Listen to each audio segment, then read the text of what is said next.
কিশোরগঞ্জ শহরে অবস্থিত ঐতিহাসিক পাগলা মসজিদে 14টি লোহার দান বাক্স খোলা হয়েছে আজ। 4 মাস 18 দিন পর এই দান বাক্সগুলো খুলে পাওয়া গেছে 32 বস্তা টাকা, সঙ্গে পাওয়া গেছে বৈদেশিক মুদ্রা ও সোনার গয়না।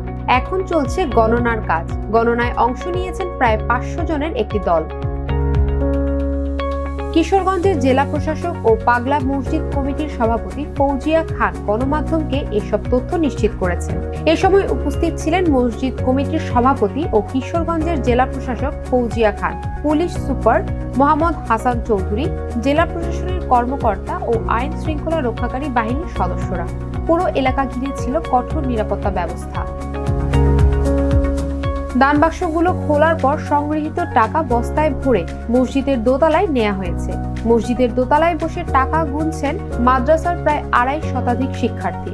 তাদের সহযোগিতায় কাজ করছেন রূপালী ব্যাংকের 80 জন কর্মকর্তা, মসজিদ কমিটির সদস্য ও আইন শৃঙ্খলা রক্ষাকারী বাহিনীর সদস্যরা।